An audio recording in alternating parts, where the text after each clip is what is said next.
Hello and welcome back to the another video of के Middle East YouTube channel. मेरा नाम है संजीव कौशल और आज की इस वीडियो में हम पर्टिकुलर बात करेंगे द वर्ल्ड हैप्पीएस्ट कंट्री, जो कि एक नहीं, दो नहीं, तीन नहीं, चार नहीं, 5 सालों से ये अवार्ड कंटिन्यूसली जीत रही है। यूएन की तरफ से एक लिस्ट हर साल रिन्यू किया जाता है, वर्ल्ड रैंक इंडेक्स दिया जाता है हर कंट्री को कि उसके लोग वहाँ पे कितने ज़्यादा खुश हैं। एंड मैं आपको बताना चाहता हूँ फिनलैंड वो कंट्री है जो कंटिन्यूसली 5 ईयर से ये अवार्ड को जीत रहा है। यानी कि फिनिश जो लोग हैं वो 5 साल से उनका वर्ल्ड हैप्पीएस्ट नेशन में नाम आ रहा है और वो फर्स्ट इंडेक्स के ऊपर है। इस वीडियो में हम बात करेंगे कि अगर आप फिनलैंड जाना चाहते हो तो उसकी वीज़ा के लिए क्या क्या रिक्वायरमेंट है और हम देखेंगे कि क्यों फिनलैंड हैप्पीएस्ट नेशन है इन द वर्ल्ड।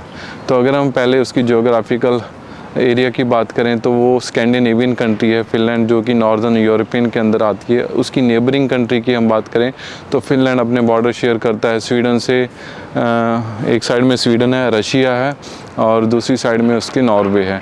ये उसकी नेबरिंग कंट्री हैं। लैंग्वेज उसकी ऑफिशियल लैंग्वेज है वो फिनिश है और वहाँ पे उनके लोगों को फिनिश बोला जाता है।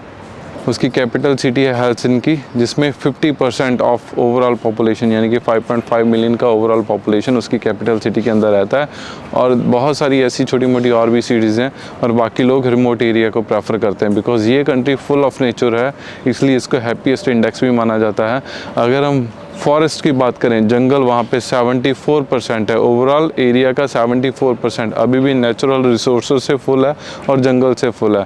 बाकी एरिया में लोगों ने अपने घर बनाए हुए हैं, अपनी सिटीज़ बनाई हुई हैं, अपने सारी चीज़ें हैं वो यूज़ करते हैं। यहाँ पे 1086 लेक्स हैं ओवरऑल, तो इसको 1000+ लेक्स वाली कंट्री भी बोला जाता है।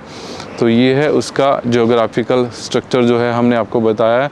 Why is this country is happiest, because वहाँ पे कोई किसी भी तरह की आपके ऊपर बाउंडेशन नहीं है, कोई रिलीजियस बाउंडेशन नहीं है। जैसे लोग चाहते हैं वैसा वो अपने आप को रख सकते हैं, वैसा ही रिलीजन, कल्चर, कपड़े पहन सकते हैं। वहाँ की गवर्नमेंट उनको फुली सपोर्ट करती है। अगर हम एजुकेशन की बात करें, स्कूलिंग से लेके यूनिवर्सिटी तक फ्री ऑफ कॉस्ट है। वहाँ के सिटीज़न को, वहाँ के PR होल्डर को, बच्चे जब पैदा होते हैं स्कूल से लेके उनको यूनिवर्सिटी लेवल तक की स्टडी है जो टोटली फंडेड है बाय द गवर्नमेंट। ये वहाँ पे बेनिफिट है। इसके बाद में मेडिकल की अगर बात करें, मेडिकल ट्रीटमेंट 100% इज़ फ्री। वहाँ पे जो PR होल्डर या सिटीज़न है उनके लिए मेडिकल बहुत ज़्यादा फ्री है। बच्चे होते हो तो उनको वो अलाउंस देती है उनकी गवर्नमेंट। आप ओवर एज हो जाते हो, 60+ रिटायर हो जाते हो तो गवर्नमेंट की रिस्पॉन्सिबिलिटी आपको टेक केयर करना। टैक्सेस रेशो की बात करें तो बाकी जो एवरेज यूरोपियन कंट्री हैं उससे थोड़ा कम है। वहाँ पे जॉब्स की, वेजेस की, सैलरी की बात करें बहुत ही ज़्यादा हाई सैलरीज़ हैं। इवन वी कैन से कि उनको as compare to Canada, Germany, ऐसी जो कंट्रीज़ हैं उनके इक्वल ही सैलरी है, वहाँ पे वेजेस हैं, मिलते हैं। 5.5 मिलियन वहाँ पे ओवरऑल पॉपुलेशन है। तो ये सारे रीज़न हैं जिनकी वजह से वहाँ पे है लोग बहुत ही ज़्यादा खुश रहते हैं। उनके ऊपर एक मेंटली कोई फिज़िकली टेंशन या नहीं रहता है। जैसे हम हमारे इंडिया की बात करें, बच्चे को बचपन से सिखाया जाता है अच्छे से स्टडी करो, अच्छे स्टडी नहीं करोगे तुम कुछ बड़ा नहीं कर पाओगे। स्कूल में जाते हैं, कॉलेज में जाते हैं, यूनिवर्सिटी में जाने का, डिग्री डिप्लोमे करने का प्रेशर, फिर जॉब करने का प्रेशर, फिर शादी करने का प्रेशर, शादी हो जाती है फिर बच्चे पैदा करने का प्रेशर। ये सारी चीज़ें, यानी कि यहाँ पे हम सोसाइटी के अकॉर्डिंगली चलते हैं, हमारे कल्चर के अकॉर्डिंग चलते हैं, हमारे देखते हैं कि पड़ोस में ऐसा है, लोग क्या कहेंगे, ऐसी चीज़ें वहाँ पे कुछ नहीं है। Everybody can live their life by the way they want over there और उसको गवर्नमेंट भी सपोर्ट करती है। चाहे आप मैरिड हो नहीं हो, ये सारी चीज़ें वहाँ पे कुछ भी एप्लीकेबल नहीं है और कोई आपके ऊपर किंतु परंतु उंगली ये वो वही नहीं करता है। तो बहुत ही ईजिली, बहुत ही फ्रेंडली वहाँ पे लोग रहते हैं।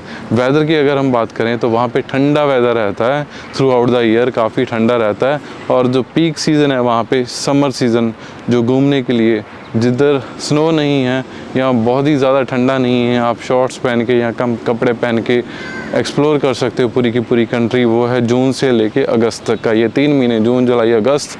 This is the best time to explore the Finland for the tourism purpose as well. और अगर हम बात करें अभी डॉक्यूमेंट सेक्शन की, तो फिनलैंड क्या है, एक शेंगन कंट्री है। आप डायरेक्टली फिनलैंड का भी वीज़ा अप्लाई कर सकते हो या किसी भी अगर शेंगन कंट्री का वीज़ा अप्लाई करोगे then also you can go to the Finland on the same visa. तो अगर हम खाने पीने की बात करें तो Finland is also very famous for the food. वहाँ पे आपको लिक्वर, जो कि अल्कोहलिक लिक्वर, बहुत ही ज़्यादा फेमस है। चॉकलेट बहुत ही ज़्यादा फेमस है। आइसक्रीम बहुत ज़्यादा फेमस है। एंड फूड जो कि ब्रेकफास्ट के लिए बहुत ही ज़्यादा डिफरेंट वैरायटी का फूड आपको मिलेगा। और बहुत सारे लोग वहाँ पे खाना पीना भी बहुत ज़्यादा पसंद करते हैं। Now let's talk about the visa section. अगर आप फिनलैंड एक्सप्लोर करना चाहते हो, the best way is Schengen visa, because Finland क्या है, एक शेंगेन कंट्री है। शेंगेन 27 कंट्रीज है, so we can directly apply for Schengen as well. Schengen 27 countries है एज वी नो। अगर आपके पास में डायरेक्टली फिनलैंड का वीज़ा है तो बेस्ट है, अदरवाइज़ आप शेंगेन वीज़ा किसी भी शेंगेन कंट्री का वीज़ा ले सकते हो, and if you get it you can directly go to the Finland as well to explore this beautiful country. उसके लिए जो मेन डॉक्यूमेंट है मैं आपको बताना चाहता हूँ, अगर आप गल्फ़ कंट्री के अंदर हो, यहाँ पे यूएई के अंदर हो और या किसी भी गल्फ़ नेशन के अंदर हो, तो सबसे इंपॉर्टेंट इज़ योर पासपोर्ट। आपका पासपोर्ट 6 मंथ से ज़्यादा वैलिड होना चाहिए। देन आपकी रेजिडेंसी, यूएई का वीज़ा या किसी भी गल्फ़ कंट्री का वीज़ा हो, सऊदी, बहरीन का तुमार, कम से कम 4 महीने से ज़्यादा वो भी वैलिड होना चाहिए, नियर अबाउट एक्सपायरी नहीं होना चाहिए। एंड देन आपकी लेटेस्ट फ़ोटोज़ हमको चाहिए, 2 आपकी लेटेस्ट फ़ोटोज़ चाहिए। NOC letter from your company, जिस भी एम्प्लॉयर के लिए आप काम कर रहे हो, जिस कंपनी का आपका वीज़ा है, उससे आपको नो ऑब्जेक्शन सर्टिफिकेट चाहिए। Now let's talk about the prime document which is also your bank statement, because आप एक शेंगेन टूरिस्ट वीज़ा अप्लाई करना चाहते हो तो ये सारी कंट्री आपको तभी वीज़ा देंगी if you have a sufficient bank balance to sponsor your trip. आप वहाँ पे जा रहे हो, आपके रहने खाने पीने के लिए, सोने के लिए आपके पास में सफिशेंट फंड्स हैं तो आपको वीज़ा देगी। तो इसके लिए आपको एटलीस्ट 3 मंथ का बैंक स्टेटमेंट दिखाना पड़ेगा। I recommend you to provide me 15,000 दिरहम एटलीस्ट आपके बैंक अकाउंट में। अगर हम इंडियन रुपीज़ में बात करें, रफली 3 से 4 लाख आपके अकाउंट में होना चाहिए।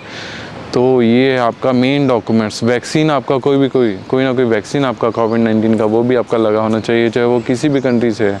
बहुत सारे लोग यहाँ पे इंडियन है, पाकिस्तानी, नेपाली हैं, बंगाली, किसी भी कंट्री का वैक्सीन सर्टिफिकेट है, सो इट्स आल्सो एक्सेप्टेबल।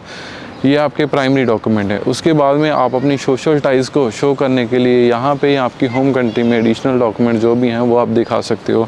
जैसे आप मैरिड हो तो अपना मैरिज सर्टिफिकेट, आपके बच्चे हैं बर्थ सर्टिफिकेट, या फिर आपका passport copy, ID copy, visa copy of your family as well. आप वो भी चीज़ें शो कर सकते हैं अपनी फैमिली को दिखाने के लिए। आपकी कोई सेकंड इनकम है, सेकंड इनकम सोर्सेज है, या आपकी कोई पैसिव इनकम है, या आपकी कोई एक्टिव इनकम है, चाहे वो सेकंड बिजनेस हो सकता है या पार्ट टाइम जॉब हो सकती है, ये सारे डॉक्यूमेंट्स आप एडिशनली दे सकते हो। कोई आपके पास में एसेट्स है, एक्सपेंसिव चीज़ें हैं यहाँ पे या होम कंट्री में, अगर गाड़ी, प्रॉपर्टी, बैंक अकाउंट, एफडीज कुछ भी हो सकता है, वो आप एडिशनली दे सकते हो। So these are the supporting document जो वेरी करता है प्रोफाइल टू प्रोफाइल। आपकी प्रोफाइल में क्या है वो आपकी प्रोफाइल को एक्सेस करके पता चलेगा। ये सारे डॉक्यूमेंट को कंबाइन करके हम आपकी फ़ाइल बनाते हैं। जो हमारी सर्विसेज हैं हम चार्ज करते हैं 840 दिरहम, 840 इंक्लूडिंग वैट, 5% इसमें वैट है, 800 दिरहम हमारी फ़ीस है। तो इसमें हम आपको पूरी कंप्लीट फ़ाइल बना के देंगे, जिसके अंदर हम आपको appointment, travel insurance, hotel, return tickets, cover letter बना के देंगे। इसमें कवर लेटर और आइटनरी प्लान बहुत ही इंपॉर्टेंट है।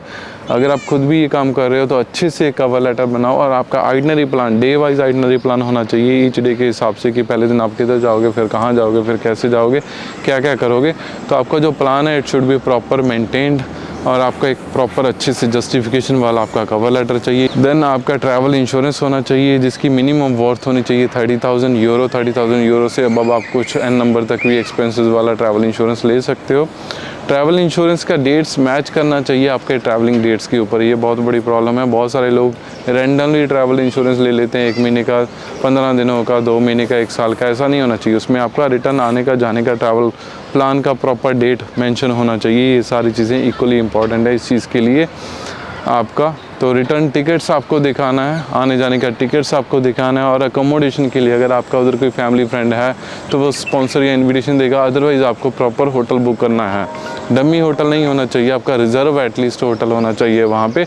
अगर आपका होटल फुली रिजर्व्ड है तो ही आपको वीज़ा मिलेगा। ये सारी सर्विसेज अगर आप हमसे लेना चाहते हो तो हम इसके लिए चार्ज करते हैं 840 दिरहम फॉर द सिंगल एप्लीकेंट, चाहे वो बिजनेसमैन हो चाहे वो एम्प्लॉई हो। अगर आप फैमिली के साथ में आओगे सो देर इज़ आल्सो डिस्काउंट, 600 के हिसाब से आपको देना है प्लस वैट, यानी कि 630 you need to pay for the family as well. अगर आप ये सर्विसेज हमारे से लेना चाहते हो, अपॉइंटमेंट इसका मिल जाता है 15 दिनों से लेके 1 महीने के अंदर अंदर। तो रफली आपको मैक्सिमम 1 मंथ वेट करना पड़ेगा for the appointment, and 15 to 20 days is the embassy working days time, जो कि आपका रिजल्ट आने के लिए है। 15 से 20 दिन आपका पासपोर्ट एम्बेसी में VFS में जमा हो जाता है। This is no interview for the visa of Finland. तो आपको पर्टिकुलर हमारे पास या VFS में या एम्बेसी में कोई एम्बेसी की इंटरव्यू की फेस नहीं करना पड़ेगा, खाली सबमिशन है, वहाँ पे आपका बायोमेट्रिक्स होते हैं, embassy fees you need to pay 80 euro and 15 से 20 दिनों में आपका पासपोर्ट आपके पास में डिलीवर हो जाता है। So this is all about the Finland visa. अगर आप किसी भी कंट्री का कोई भी वीज़ा के बारे में जानकारी चाहते हो या चाहते हो कि मैं आपके लिए वीडियो बनाऊँ, तो आप कमेंट सेक्शन के अंदर वो सारी इन्फॉर्मेशन लिख सकते हो। I try to make a video for you.